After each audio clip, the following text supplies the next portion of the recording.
السلام عليكم. أهلا بكم في المحاضرة الثانية من كورس ال HVAC. المحاضرة دي إن شاء الله هنتكلم عن أنواع أنظمة ال HVAC. أنا عندي نوعين اتنين، نوع اسمه Direct Expansion System أو بيقولوا عليه DX System، والنوع التاني اسمه ال Chilled Water System. ال Direct Expansion System بينقسم إلى نوعين اتنين، نوع اسمه ال Package Unit، نوع تاني اسمه ال Split Unit. ال Package Unit ده ليه نوعين، نوع اسمه الويندو ونوع اسمه السنترال باكج، والسنترال باكج ليه نوعين، الروف توب والفيرتيكال. السبليت يونت منه انواع الهاي وول والفلور اند سيلينج، ونوع اسمه كاسيت والسيلينج كونسيلد والدكتد والفي ار اف سيستم. والشيلد ووتر سيستم منه نوعين اتنين برضو، الفان كويل يونت واير هاندلنج يونت. دلوقتي هنعرف كل نوع من التقسيم اللي قدامنا دي. عموما الدي اكس سيستم اللي هم النوعين اللي كانوا فوق خالص، الدي اكس سيستم والشيلد ووتر. دي اكس سيستم بيبقى لو انيشال كوست، يعني تكلفة البناء بتاعته بتكون قليلة، لكن هاي راننج كوست في اثناء التشغيل، كوست تكلفته بتكون عالية وبيكون سهل في الصيانة. لكن الشيلد ووتر العكس، بيكون هاي انيشال كوست ولو راننج كوست وبيكون صعب في الصيانة. النوع ويندو تايب بيكون ده شكل الجهاز بتاع التكييف. ده عبارة عن اسمه جهاز او تكييف الشباك. ده كل مكونات دائرة التبريد بيكون في قطعة واحدة في العلبة دي، زي ما احنا شايفين الكمبروسور، الضغط، الكوندنسر، الاكسبانشن فالف، كل حاجة موجودة في قطعة واحدة. ده بيكون أرخص أنواع الأجهزة التكييف وسهل الصيانة وسهل التركيب، لكن بيكون صوته عالي، وطبعا بنحتاج فتحة كبيرة في الحيطة، لكن صوته بيكون عالي وبيحتاج لفتحة كبيرة في الحيطة، وغير شائع الاستخدام حاليا عشان العيوب اللي احنا قلناها ديت. وقدرته بتكون صغيرة، بحيث ان هو بيبقى منه ساعات صغيرة 12 مثلا 1000 بي تي يو بر اور او 24 بي تي يو بر اور، يعني لغاية 2 طن ريفريجريشن. بيتم تركيبه طبعا في داخل المكان اللي عندك، زي ما احنا قلنا بنفتح فتحة في الحيطة نحط الجهاز التبريد ده، بيكون الجزء المبخر اللي داخل المكان، والكوندنسر اللي هو اللي بيطرد الحرارة بره المكان، وبيتحط في الحيطة، يعني بيكون من النوع نون دكتد تايب. المروحة طبعا بتسحب الهواء من المكان وبتمرره على المبخر اللي هو ملف التبريد عندك، بعد كده بتدفعه للمكان مرة أخرى يكون الهواء عندك حصل له تبريد. من أشهر طبعا الشركات المنتجة لهذا النوع هو شركة كارير، والقدراته في السوق زي ما احنا قلنا بيبقى لغاية 2 طن ريفريجريشن، وقدراته في السوق بتبقى 1.5 حصان أو 2 وربع أو 3 حصان. النوع الهاي وول تايب ده جهاز تكييف من النوع سبليت، أو بيكون منفصل، بيتم تركيبه بالحائط، عبارة عن قطعتين اتنين، واحدة بتتركب داخل المكان اللي هو التكييف اللي معروف عندنا اللي هو دي بتبقى داخل المكان، والجزء ده بيبقى بره المكان. الجزء اللي هو بيحتوي على المبخر ده اللي بيكون داخل المكان اللي هو الجزء ده، وطبعا بيبقى فيه المروحة بتاعته، والجزء التاني بيبقى فيه بقية الدايرة اللي هو الكباس والمكثف ومروحته، صمام التمدد، كل ده بيبقى في الوحدة ديت. والوحدة دي بتبقى خارج المكان، وبوصل من الوحدتين دول ببعض من خلال مواسير الفريون. ده صوته بيكون منخفض طبعا عشان الكباس بيكون خارج المكان، المراد تكييفه ما بيحتاجش إلى فتحة كبيرة في الحيطة، أنا بس فتحة صغيرة بعدي منها المواسير اللي هتوصلني ما بين الوحدتين، وطبعا كابلات الكهرباء. طبعا بيفضل عند التركيب انه يكون مستوى الوحدة الخارجية اقل من مستوى الوحدة الداخلية، وده عشان ما يخرجش الزيت من الكباس مع الفريون. طبعا بيكون ليه ساعات اكبر من النوع اللي فات، وبتصل الى 3600 بي تي يو بر اور، او اللي هو ممكن يوصل الى 5 حصان. طبعا اشهر استخدامات النوع ده بيكون في المباني الادارية والسكنية والمحلات وغيرها، طبعا من اللي هو الانواع من المباني ديت. واشهر الشركات المصنعة لها شركة كارير وشركة توشيبا وشركة اسمها يورك وال جي. طبعا بيبقى في نوع أو طول معين لمواسير النحاس اللي هي ما بين الوحدتين، ده بيكون على حسب الشركة المصنعة. المواسير النحاس دي قد تكون أكترها الشائع ربع بوصة أو 3 أتمان أو نص أو 5 أتمان بوصة، وبيتم عزلها حراريا عن طريق حاجة اسمها ارفلكس. ده نوع من المواد اللي هو بيتم عزل المواسير بيه طبعا عشان ما يفقدش الحرارة. النوع التاني اسمه سيلينج اند فلور تايب، وده التكييف الأرضي السقفي. طبعا ده جهاز سبليت برضو، يعني في وحدة داخلية ووحدة خارجية. التكييف ده ممكن نركبه على الأرض وبيكون بالشكل ده، أو بنركبه على الحيطة وبيكون بالشكل ده. طبعا بيتكون من اندور يونت اللي هي ده، وبيبقى فيه اوت دور يونت الوحدة اللي بيبقى بقى فيها بقية الكباس والكوندنسر والاكسبانشن والمراوح والكلام ده كله. طبعا بيفضل ان احنا بنركب النوع ده، بيكون ان احنا نركبه في السقف، لان يعني يكون بيركب بهذا الشكل. ليه؟ لان الهواء اللي خارج من الوحدة اللي هي الداخلية ديت كثافته بيكون عالية، فبينزل لتحت، والهواء السخن كثافته بيبقى قليلة فبيرتفع لأعلى. فبيفضل ان هو يتم تركيبه في الحائط، انما ينفع عادي نركبه في السقف، او قصدي في على الحيطة او على مستوى الارض.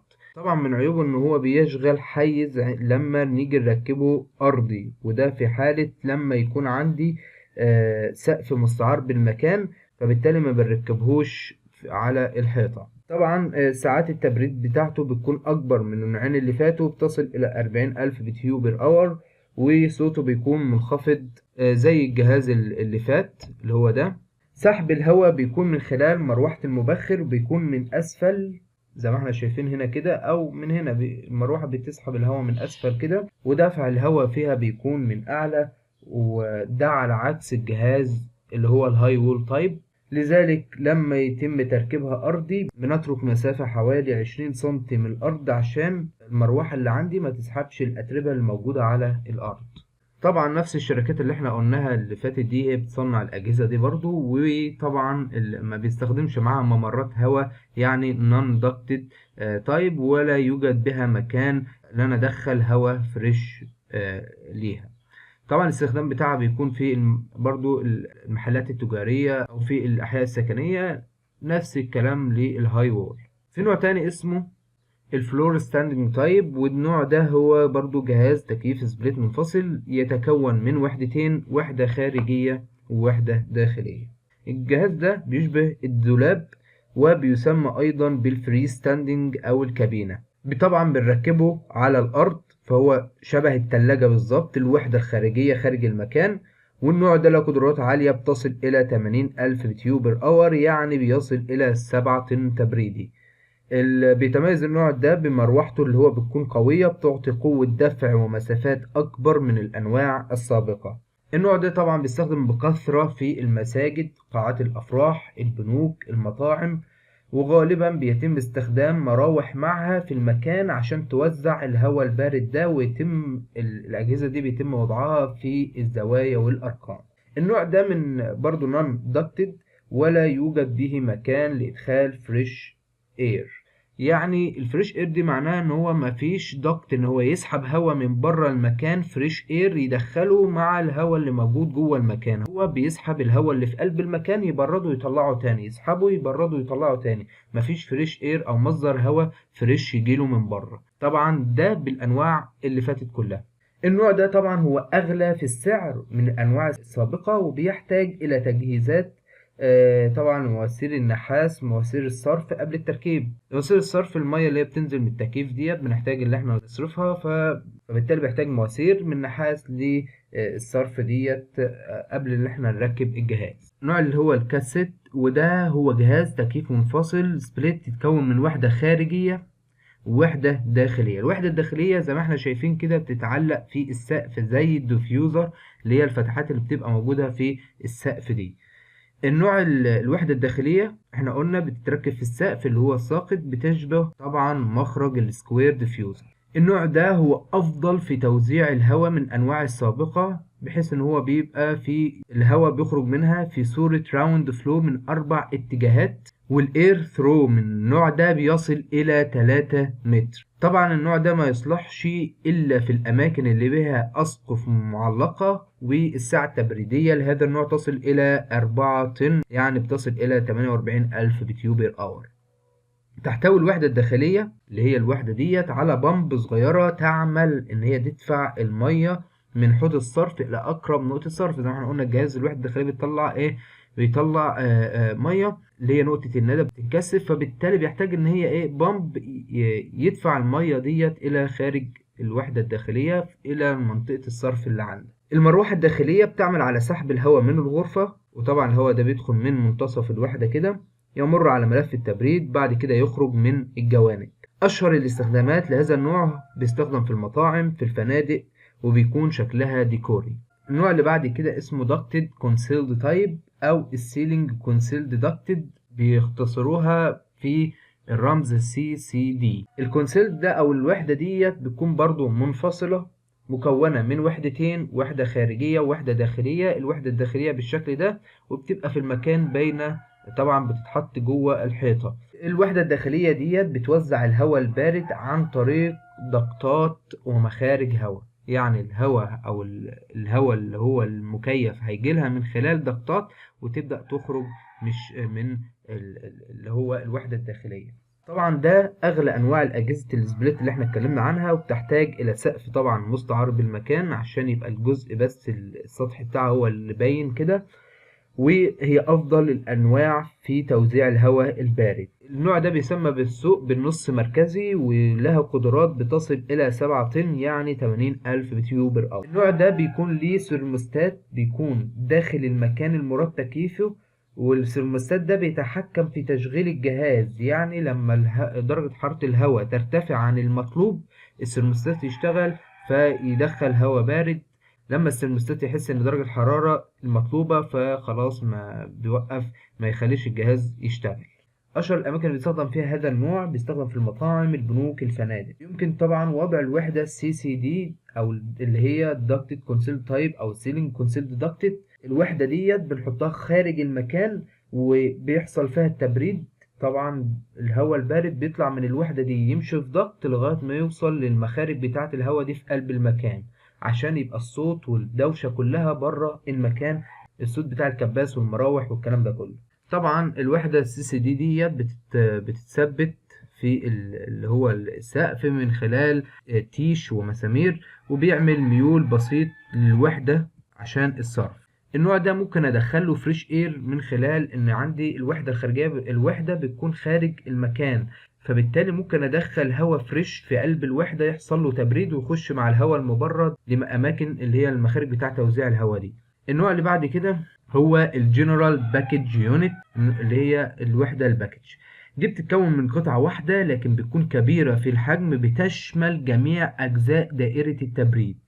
المكنة ديت أو الجزء ده بيتحط في مكان مفتوح عشان يطلع منه حرارة عند التشغيل، وغالبا الجزء ده بنحطه فوق السطح عشان كمان بيكون صوتها عالي وعشان الحرارة اللي بتخرج منها. الهواء بقى طبعا الوحدة أو الجزء ده بيتم فيه تبريد الهواء. الهواء بقى المبرد ده عايز أدخله المكان، همشيه من خلال ضغطات صاج ويخرج من خلال مخارج هواء داخل المكان المراد تكييفه. بيتم سحب الهواء من المكان عن طريق برضو ضغط تانية، بتبقى سحب للهواء اللي موجود في المكان اللي عاوز أبرده. أكيد الهواء اللي هو كان بارد ده دخل في قلب المكان وسخن، ومحتاج ان انا اسحب بقى الهواء السخن ده ابرده تاني وارجعه تاني في قلب المكان يبقى هواء بارد.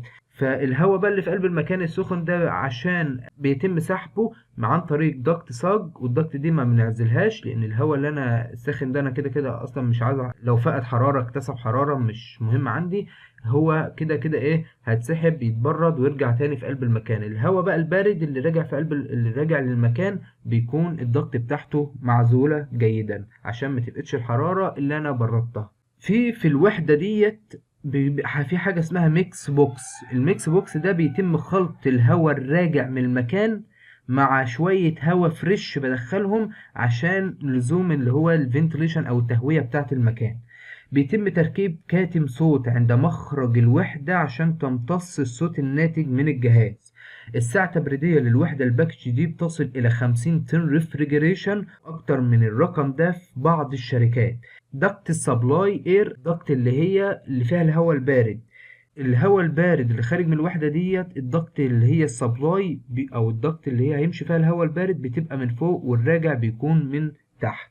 أو ممكن العكس في شركات تانية، وممكن يكونوا متقابلين على حسب التصميم. من مميزات الباكج يونت إنها خارج المكان، وبالتالي صوت بيكون منخفض. بيستخدم طبعا في المناطق اللي هي الواسعة زي المباني الإدارية وقاعات الأفراح، المسارح، البنوك، المطارات. دي الأماكن اللي ممكن يستخدم فيها هذا النوع. طبعا بيبقى فيه نوعين من النوع ده، هو الروف توب والفيرتيكال تايب. لو احنا رحنا هنا هنلاقي السنترال باكج، احنا قلنا منه النوعين دول. النوع اللي بعد كده اسمه سبليت سنترال يونت، وده هو نفس الوحدة الباكج لكن فصلوها بقى فيها، بدل ما هي وحدة واحدة خلوها وحدتين اتنين، وحدة داخلية ووحدة خارجية. الوحدة الخارجية بتسمى الاوت دور يونت، والوحدة الداخلية بتسمى الاندور يونت. ادي الوحدة الخارجية وادي الوحدة الداخلية. الوحدة دي بيتم نقل الهواء البارد الى المكان اللي انا عاوز اكيفه عن طريق مخارج هواء متصلة بضغطات صاج، وبيتم سحب الهواء من المكان، الهواء اللي هو طبعا السخن، عن طريق ضغط برضه صاج زي ما احنا شرحنا في النوع اللي فات. السعة التبريدية للنوع ده بتصل إلى 50 طن، وبيتم عمل باب كشف أكسس دور تحت الوحدة مباشرة، يستخدم عند عمل الصيانة للوحدة. الثرموستات الخاص بالوحدة بيكون داخل المكان، وهو اللي بيحس بدرجة الحرارة. هل أشغل الجهاز التبريد جهاز المكيف اللي عندي عشان يبرد هواء عشان المكان درجة حرارته ارتفعت، ولا لا ده درجة الحرارة زي ما هي، يبقى مفيش حاجة. ممكن احنا ندخل هواء فريش للمكان عن طريق الوحدة من خلال بيبقى فيه صندوق خلط أو الميكس بوكس اللي احنا شرحناه في النوع اللي فات، وده بيكون على مدخل الوحدة.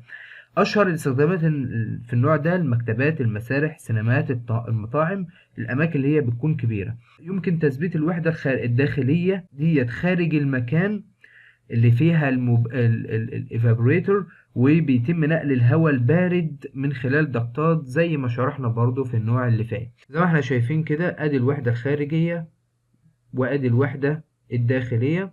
يخرج منها الهواء البارد، يمشي في ضغطات، يعدي على مخارج الهواء، تدخل في قلب المكان الهواء البارد. ده بقى صورة بيوضح اللي هو النوع الباكج اللي احنا قلنا هيبقى وحدة واحدة بس بيخرج منها الهواء البارد من خلال ضغط. مفيش وحدة داخلية عندي يدخل في الضغطات دي، يمشي يخرج من خلال، او الهواء البارد يخرج من خلال مخارج الهواء اللي متوزعة في المكان. انما الوحدة اللي احنا لسه شارحينها اللي هي السبليت سنترال يونت، بيبقى في وحدة خارجية وحدة داخلية، يخرج الهواء البارد من خلال ضغط، يخرج من خلال مخارج الهواء المتوزعة في المكان. دلوقتي بقى لو احنا هنعمل سيلكشن للهاي وول تايب اللي احنا شرحناه، اول حاجة بنشوف الكتالوج معمول على درجة حرارة خارجية كام، والتردد كام هرتز. يعني الكتالوج بتاع كارير بيكون درجة حرارة مثلا 35 درجة سلسية و50 هرتز. والحسابات اللي انا كنت حاسبها في الهاب كان درجة حرارة الخارجية للمكان زي ما احنا عرفنا بنجيبها ازاي في تبويب الوذر، كانت اكبر من 35 درجة سلسية. فبنجيب حاجة اسمها التمبريتشر فاكتور.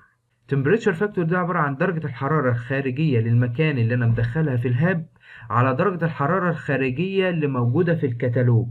لو انا فرض دلوقتي ان الحمل الحراري للمكان هو 2 طن ريفريجريشن عند درجة حرارة 105 درجة فرنهايت، ودرجة الحرارة اللي موجودة في الكتالوج عندي الخارجية بيكون 95 درجة فرنهايت، فبقوم قايل التمبريتشر فاكتور، اقوم قاسم ال 105 على 95، وبعد كده اجيب الحمل الحراري للمكان اضربه في التمبريتشر فاكتور ده، يطلع لي حمل 2.21 طن ريفريجريشن. وده الحمل اللي انا هعمل بيه سيلكشن وهشتري بيه، او هعمل سيلكت للوحدة اللي عندي.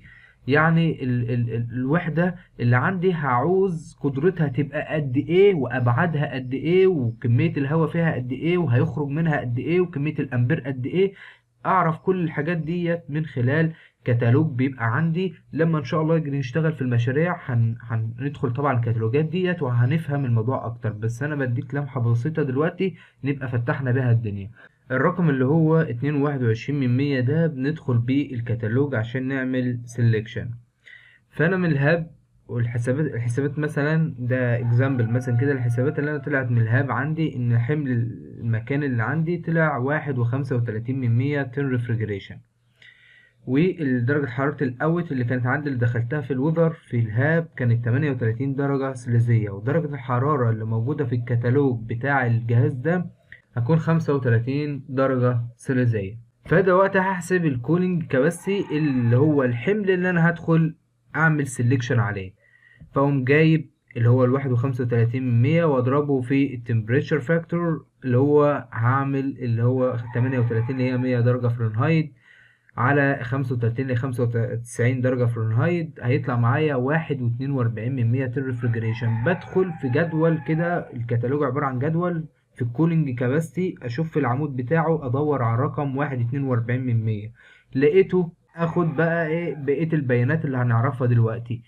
لو ما لقيتش الرقم ده باخد الرقم اللي اكبر منه على طول. طبعا ممكن تلاقيه بالتن ريفريجريشن، او تجيب الرقم ده تضربه في 3.5 عشان تحوله لكيلو وات. يعني لو كان الوحدة في الكتالوج عندك بالكيلو وات، عرفنا ازاي بنحولها. لو كان بالتن ريفريجريشن يبقى تدخل تدور على رقم ما لقيتوش بتاخد الاكبر منه. لقينا بقى الرقم، بنطلع بقى الرقم من خلال الرقم ده بنطلع بيانات تانية. اللي حاجة زي الكولين كاباسيتي خلاص عرفناها، ممكن نحولها لبي تي يو بر اور، وده طبعا بنحوله من خلال البرنامج عندنا. البرنامج ده طبعا بندخل هنا مثلا في الباور، تقول انا عاوز احول مثلا من تير ريفريجريشن بي تي يو بر اور، او ممكن احول من خلال الكيلو وات للبي تي يو بر اور، او احول الكيلو وات للتير ريفريجريشن، او التير ريفريجريشن احوله للكيلو وات. تمام.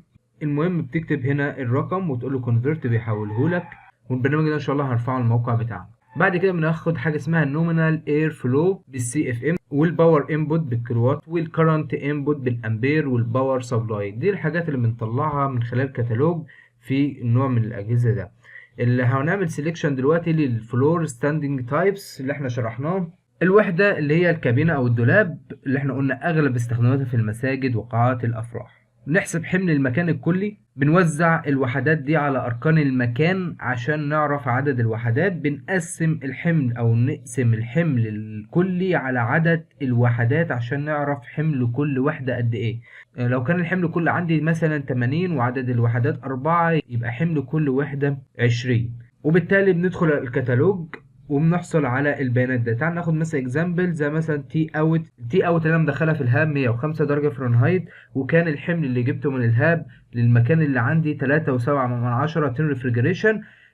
طبعا درجة الحرارة اللي موجودة في قلب الكتالوج 100 درجة فرنهايت، فأقوم جايب الحمل اللي هو 3.7 وأقوم ضربه في الايه التمبريتشر فاكتور اللي هو هيبقى 105 على 100، فيطلع معايا 3.9 طن ريفريجريشن. ده الكولينج كاباسيتي اللي انا هدخل ادور عليه في الكتالوج، ادور عليه واجيبه. وطبعا لو كان بقى ايه بالبي تي يو بر اور عرفنا هنجيبه ازاي، بالكيلو وات عرفنا هنجيبه ازاي، من خلال تحويل الوحدات. بندخل ندور على الرقم اللي هو 3.9 من خلال العمود الكولينج كاباسيتي لقيناه، او بناخد الاكبر منه وبنطلع السيستم موديل بتاع الجهاز اللي عندي. كولينج كاباسيتي اللي احنا لسه قايلينه نومينال، او الكولينج كاباسيتي بقى اللي احنا لقيناه في الجدول الرقم نفسه الرقم الاكبر منه، والنومينال اير فلو كميه الهواء للسي اف ام، والباور انبوت كارنت انبوت طبعا كام امبير، والباور سبلاي. بالنسبه للكاسيت تايب ده برضو نفس الكلام، بندخل عرفنا طبعا بقى الفكره ازاي بنجيب الكولينج كاباسيتي، بندخل بنجيب بيه برضو نفس البيانات ديت.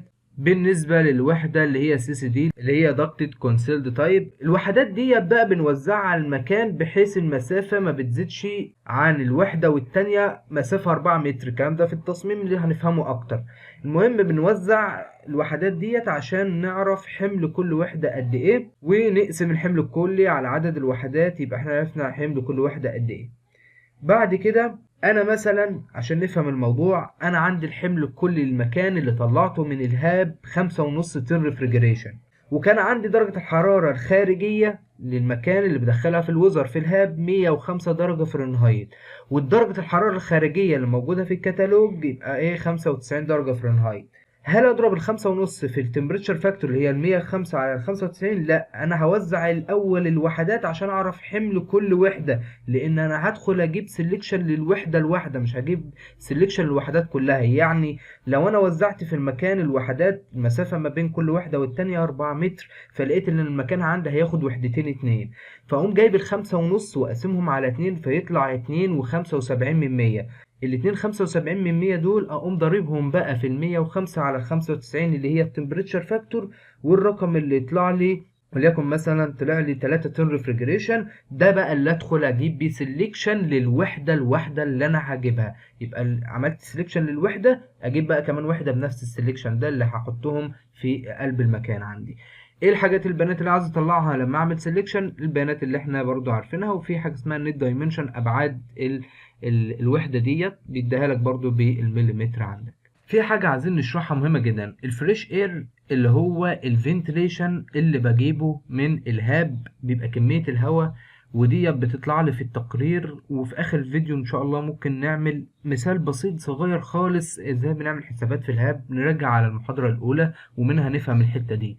بيقول لك الفنتليشن انا هعوز كام قد كده في الهاب، بيطلع لك التقرير ده بيقول لك انا عاوز مثلا كذا سي اف ام او كذا لتر بير سكند، طبعا كميه هواء بالرقم ده. فانا دلوقتي السبلاي اير السي اف ام اللي هعوزه للمكان عندي هيبقى عندي رقم مثلا 890. الرقم ده بيبقى موجود في الكتالوج اللي اسمه النومينال اير فلو الميديوم اللي كان بالسي اف ام اللي احنا كنا بنطلعه، واطرح منه كمية السي اف ام الفريش اللي مطلعها الهاب، يديني السبلاي اللي عندي. وفي حاجة اسمها الستاتيك بريشر، وبتفرض من 15 ل 25 من 1000، والسي اف ام اللي هي 890 اللي جايه من الكتالوج ديت هي عند ضغط زيرو، فبالتالي الواقع ان الوحدة الكونسيلد ديت بتتصل بصاج، لذلك الصح معلومية الضغط ده بنحسب السي اف ام الفعلي من الكتالوج على حسب الستاتيك بريشر،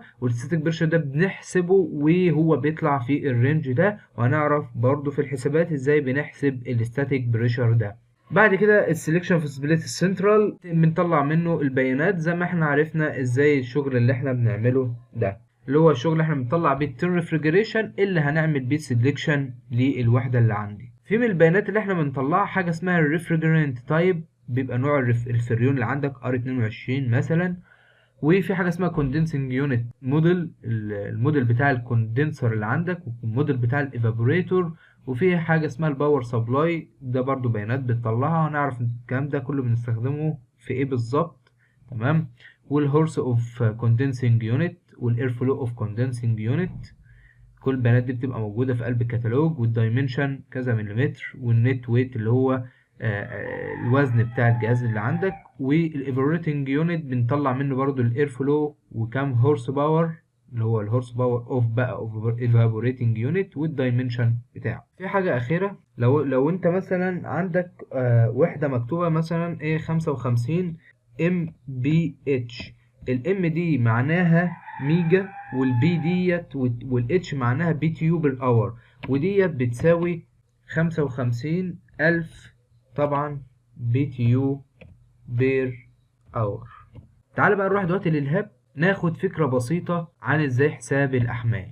لو احنا قلنا مكان زي ده عبارة عن قاعة اجتماعات أو قاعة محاضرات، أيا كان مكان يعني،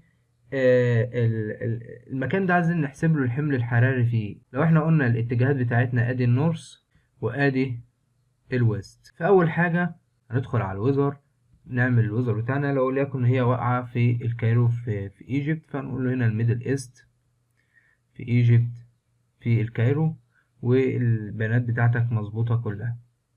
بعد كده نقول له اوكي، ندخل على السبيس، نقول له مثلا السبيس ديت هي غرفة رقم 1 في الدور الأرضي، جراوند نمبر 1. مساحة المكان طبعا لما نشتغل في الأوتوكاد هنعرف نعمل زي بولو لاين، أو في الريفت بنجيب المساحة على طول. المهم المساحة بتاعة المكان دي سهلة، دي مفيش حاجة مش هتعطلنا لما نيجي نشرح في الأوتوكاد، لأن كده كده أنا هفضل أحسب المساحات لكل غرفة والكلام ده كله. المهم دي 75.5 متر مربع. ده كانت المساحة، وكان ارتفاع عندي بتاع المكان باخده من المعماري 3 متر. دلوقتي انا عاوز الفنتليشن بتاعي، فهو دلوقتي قاعة محاضرات ممكن تلاقي هنا، لا موجودة هنا اهي، فنختارها فطلع الوحدات هنا. لو مش موجودة بندخل هنا تضغط user defined وبنظبطها من خلال الجداول اللي عندي. الجداول دي ان شاء الله هنعرف ازاي ندخلها ونطلع منها البيانات. بعد كده بندخل على الانترنال. كان مثلا عندك unvented، طبعا الحاجات دي احنا شرحناها. الواتج اللي عندك من خلال الجداول كان 15، وديت 1.25 زي ما احنا شرحناها. سكادول دلوقتي هنعمل سكادول عامل كله، شرحنا الكلام ده برضو.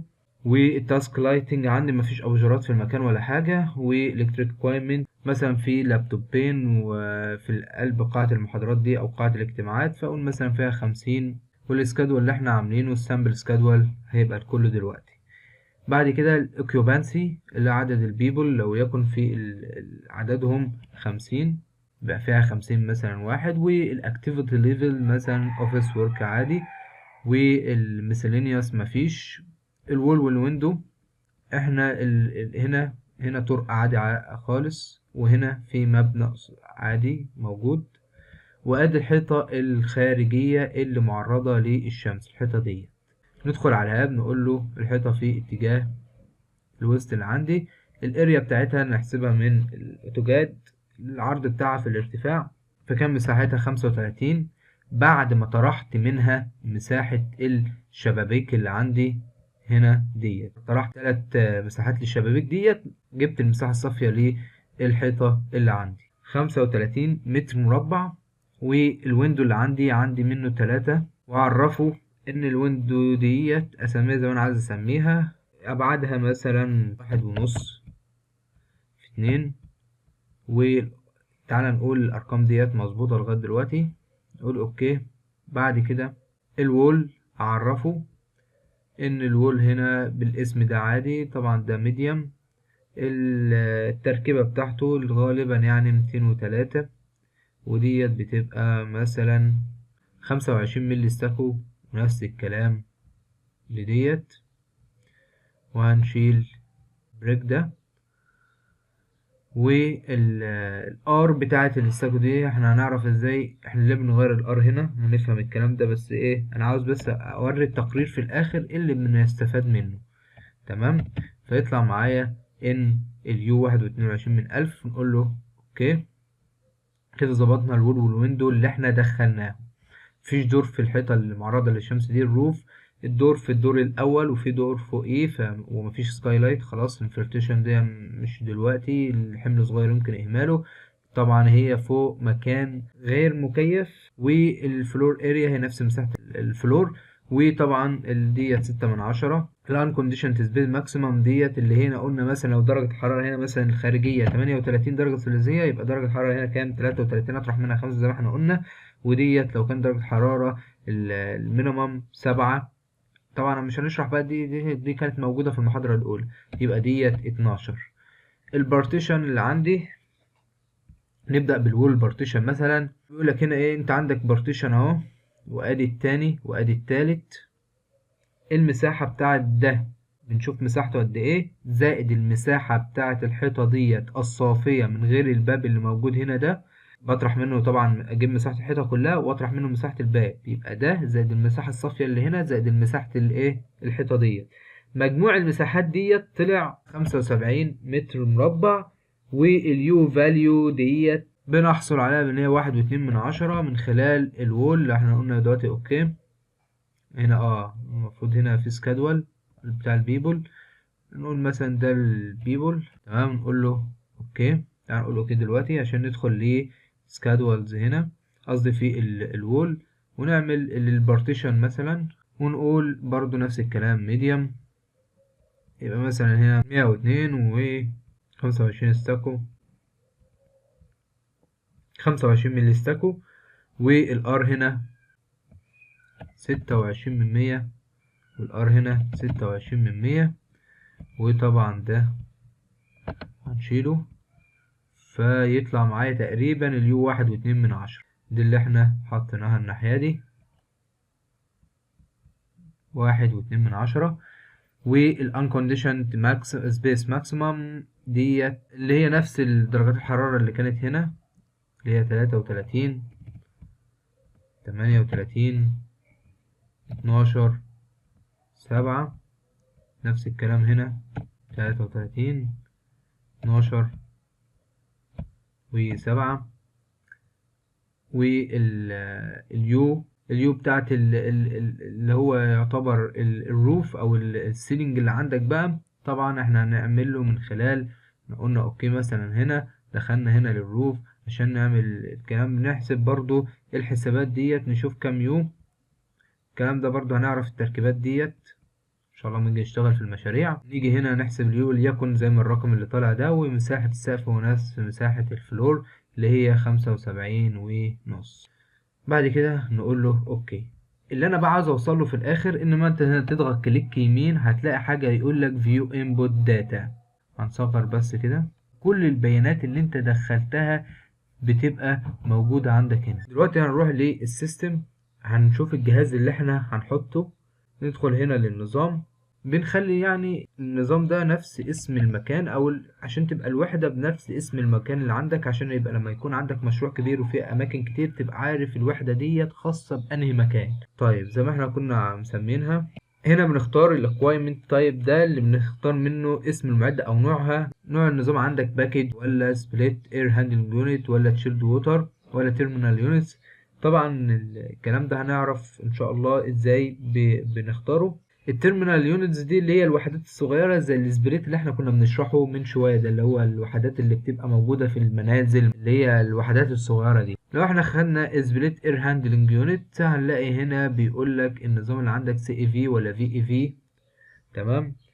السي اي في معناها هي عبارة عن constant air volume، والفي اي في هي عبارة عن variable air volume. لو احنا عايزين نفهم الفرق على طول يعني على السريع كده، نظام السي اي في هو لو اخترناه البرنامج بيعتبر ان الحمل عندك ثابت وهيحسب عند الماكسيمم. يعني ايه؟ هيفرض ان الاشخاص دايما موجودين والاضاءة والمعدات دايما شغالة. اما الفي اي في لو اخترناه هيعتبر البرنامج ان الحمل متغير مع تغير الحمل وليس ثابت. في مصر غالبا بنشتغل سي اي في، وفي السعوديه بنشتغل على الفي اي في. الزون كومبوننت هنلاقي حاجه اسمها المكان اللي انا هختار بقى طبعا المعده بتاع المكان اللي هركبها في المكان، واقول له اختار المكان طبعا واقول له اد.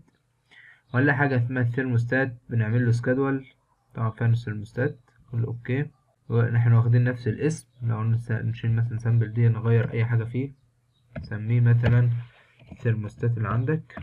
بعد كده اقول له اوكي. بعد كده نقول اوكي.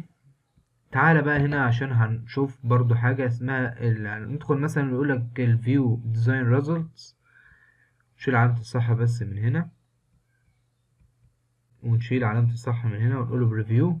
فنلاقي في الداتا اللي عندك اسم المكان اللي احنا عايزين نعرف التوتال كويل لود ده كام كيلو وات او كام تن ريفريجريشن اللي احنا كنا بنقول اللي بنطلعه من الهاب. التوتال كويل لود ده هو يعتبر حاجة اللي هو الكولينج اللي هو حمل التبريد، انما الماكسيمم كويل لود ده هو يعتبر حمل التسخين في الهيتنج. لو انت هتعمل هيت للمكان او هتعمل تسخين للمكان اللي عندك، يعني المكنة هتشتغل تبريد وتسخين، تسخين في الشتاء وتبريد في الصيف. انما لو تبريد بس يبقى انت اهم حاجة عندك التوتال كويل لود ده. طيب في حاجة اسمها سبلاي فان سايزنج داتا، وديت حجم او كمية الهواء اللي بيطلع من الفان اللي عندك، وكمية الفنتليشن للفلو اللي عندك. دول اهم 3 حاجات احنا بنركز عليهم هنا. الداتا بقى الموجودة في قلب المكان، بس ال3 زي ما احنا قلنا دول او ال4 دول اهم حاجة انت بتبص عليهم. ده اللي احنا كنا بنقول ان انت بتقعد تحسبه وتضربه في التمبريتشر فاكتور عشان يطلع لك تن ريفريجريشن جديد اللي هتدخل تعمل بيه سيلكشن في قلب الوحدة. الكلام ده ممكن ما يكونش واضح لبعض الناس قوي، بس انت خدت فكرة عنه، وهو ده المطلوب دلوقتي عشان لما نيجي ندخل في المشاريع يبقى نبدأ نفهم اكتر، ونبدأ ده يجمع مع ده، وان شاء الله يتظبط معانا الموضوع. المحاضرة دي كده خلصت، نشوفكم المحاضرة الجاية، والسلام عليكم ورحمة الله وبركاته.